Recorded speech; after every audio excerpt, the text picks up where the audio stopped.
I'm John Tibbetts, speaking today with soprano Nadine Sierra, who will sing her Kansas City debut for the Harriman-Jewell series on October 19 at the Folly Theater.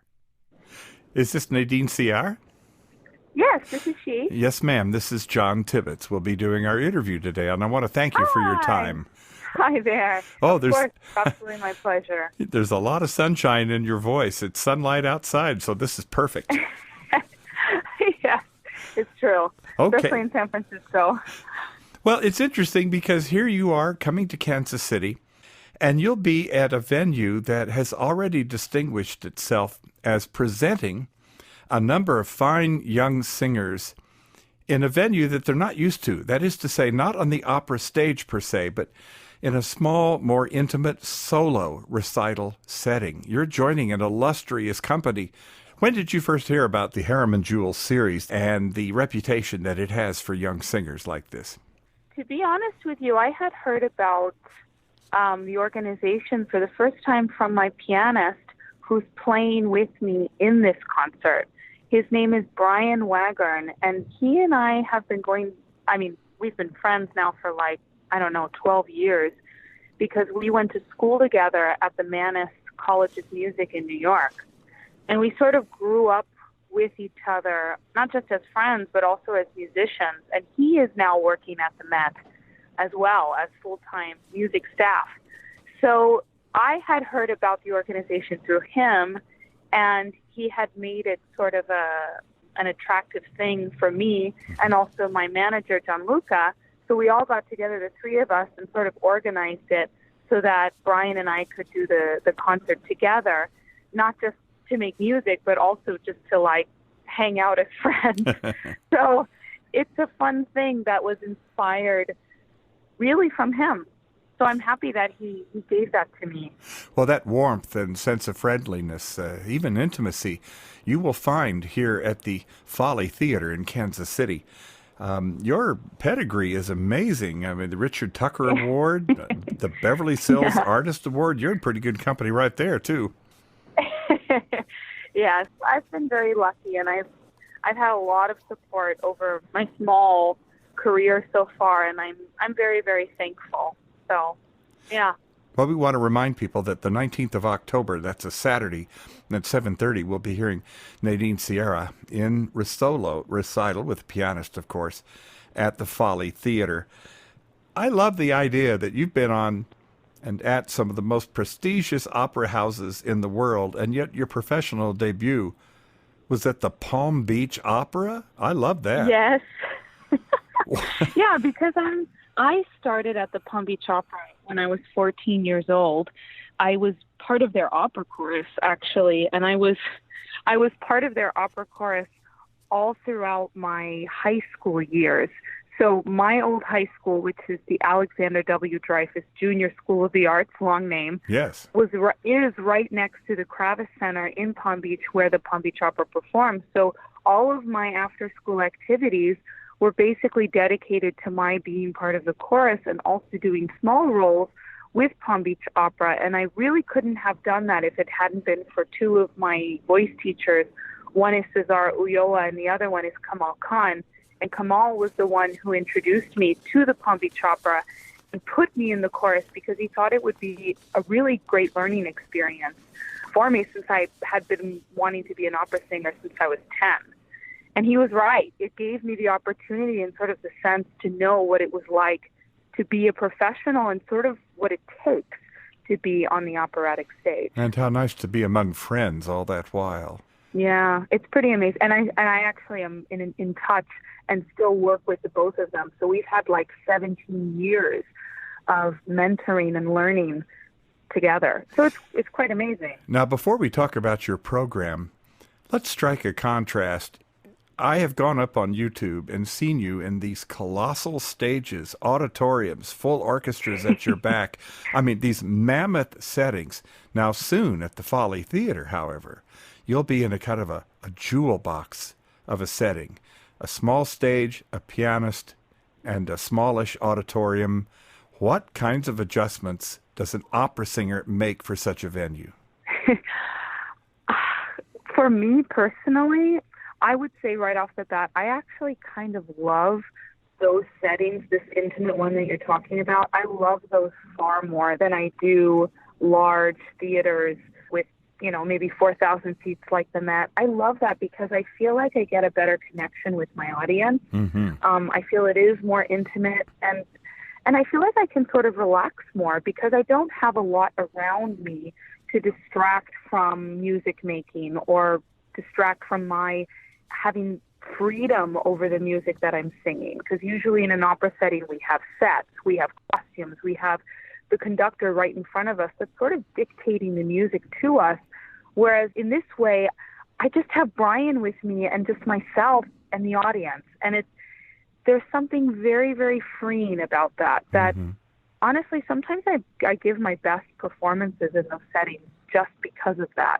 So I'm really looking forward to that. Yes, and so are we. And Kansas City is a good opera town with our lyric opera. But Yes. because of venues like the Harriman-Jewell concerts, especially those at the Folly, it is so lovely to be up close and personal. In a sense, do you think we can all get to know each other a little bit? Of course, absolutely. And I'm not a recitalist that lets recitals kind of be more stoic or have this seriousness about them. I love to talk in between each of the pieces that I sing to give, my audience members a little insight, not into just me as a singer, but me as a person and why I've chosen certain repertoire to perform for them. Yeah. So I love this. For example, can you promise us that when you sing music by Hernani Braga, yes, a Brazilian composer, will you tell us who in the world he is? Help us out. Of course, absolutely. Do you have a connection? Everything. I do, because my mother is Portuguese. She was brought up and born in Lisbon and immigrated to the States when she was 18 years old. My mother and I have a very, very strong connection because she was the one who first introduced me to opera, and second, she was sort of my language coach when I was, let's say, from the time I was 10 years old, when I was learning art songs and smaller arias. She was the one who sat me down and really dictated all of the French, Italian, even Portuguese and Spanish to me while I was trying to learn. So I always tried to dedicate certain songs to her and, of course, her own heritage, because she's a very important person in my life. And if it hadn't been for her, I don't think I would have been introduced to opera in the first place. Now, also on the program are some works by Joaquin Rodrigo. A lot of us know him primarily for his guitar orchestra performances, but these songs are very tasty. Will you talk about those They too? are.